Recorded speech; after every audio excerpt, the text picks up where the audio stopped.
So, the day of Arafah. It's often described as this massive treasure chest of opportunity, a day where your prayers get a direct line and your sins can be wiped clean. But here's the real question. How do you make sure you don't waste a single second of it? Today we're diving into a powerful guide for seizing this incredible day, and it's all based on a sermon that kicks off with a story that might feel, well, a little too real. Okay, let's get right into it. To really get a feel for the stakes of this day, the source material begins with this little parable. And I want you to listen really closely, because I have a hunch that some part of this is going to ring a bell for you. Just imagine that for a second. You've got this woman who is just drowning in problems. She's sick, she's in debt, she's worried about everything. And then, out of nowhere, she gets this golden ticket. One day, a single 24-hour period where she can ask for literally anything and it will be granted. The ultimate cosmic do-over. And the instructions couldn't be simpler. No hoops to jump through, no impossible quests. Her one and only job was to show up, be present, and just ask. You can imagine, she was thrilled. She's thinking, this is going to be the easiest, most life-changing day ever. But on her way to cash in this amazing opportunity, she runs into a tempter. And this is where it gets really interesting. He doesn't tell her, no, you can't go. He doesn't forbid her at all. Instead, he just gently redirects her. He whispers something that sounds totally logical. Hey, wait a minute, the house is a total mess. You can't leave yet. What will people think? And just like that, it works. She thinks, you know what? He's got a point. So she starts cleaning. And poof, a few hours of her priceless, once-in-a-lifetime day just disappear into dusting and mopping. When she's done, she's a little frazzled, but she tells herself, it's fine, I can still make up for the lost time. But as soon as she's ready to refocus, he's back. This time, he plays on her sense of duty. He says, hold on, you and your family are fasting today. You can't just throw together a simple meal. You have to cook a huge, proper feast. So off she goes to the kitchen, spending hours and hours cooking up a storm. So now she's wiped out from all the cleaning and cooking. She finally sits down, looks at the clock, and pure panic sets in. The day is almost gone. She thinks, okay, that's it, I have to get serious now. But the tempter has one last perfect trick up his sleeve.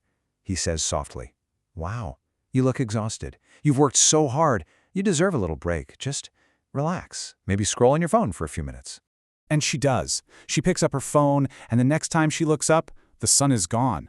Her day of promise is over. The treasure chest is locked. And in her frantic rush to take care of all the important and urgent little things, she never actually got around to making a single wish. The whole opportunity just slipped through her fingers. It's such a frustrating story, right? You're listening to it and you just want to scream, no, don't listen to him, it's a trap. But the whole point of this parable, the real punchline, is figuring out who this woman is supposed to be. Because here's the twist. This isn't just a story. It's a mirror. That woman is us. That day of treasure is the day of Arafah. And that sneaky tempter, the cursed one, is Shaitan, whose whole game plan isn't to stop us from doing good, but to just distract us with other good things until the time runs out. And this just perfectly shows why losing this day is such a big deal. I mean, this isn't just another day on the calendar. The source points out that this is the very day the verse was revealed. Today I have perfected your religion for you. This is the Super Bowl of the spiritual year. It's the absolute peak. Okay, so this is the crucial part. If we know these distractions are coming, if we know the playbook, how do we build a fortress around our time and our focus? Well, the source lays out a really clear 24-hour action plan. Let's walk through it. So the whole strategy actually kicks off the night before, and this is so key. You get your food ready, you do any cleaning you need to do, and, this is a big one, you turn off the digital distractions before the day even starts. Then the schedule kicks in. From midnight to dawn, you're focused on night prayers and seeking forgiveness. After the dawn prayer, the advice is to stay right where you are, in that state of worship, until after sunrise, a practice that has this huge reward tied to it. And then throughout the day, the big pillars are just praying on time and constantly remembering God. See, it's a schedule designed to get all those urgent tasks out of the way, so there's no room for that tempter to sneak in. Okay, so we've got the schedule. Our time is protected. Now, what do we actually fill that time with? The source gives us a simple but really powerful spiritual toolkit. Instead of feeling like you have to do a million things, the recommendation here is to set super simple minimum goals. Just aim to say each of these 3 things at least 100 times. First, Istighfar, that's asking for God's forgiveness. Second, sending prayers on the Prophet Muhammad, peace be upon him. And third, reciting the single best prayer for the day of Arafah. This gives you a clear, totally manageable target to hit.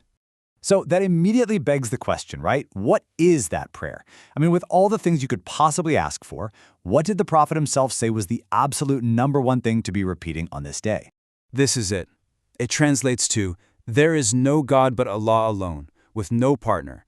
To him belongs all power and all praise, and he has power over all things." Now the source explains why this is so amazing. Think about it. Health is a thing. Your job is a thing. Your family's happiness is a thing.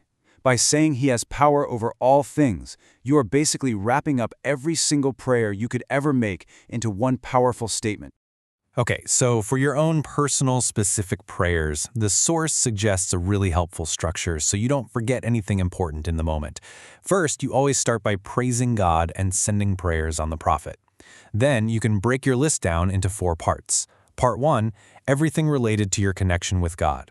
Part 2, all your worldly needs. Health, finances, you name it. Part 3, ask him to help you with your own personal flaws and weaknesses. And Part 4, pray for the entire Muslim community. It's just a great way to keep everything organized and comprehensive.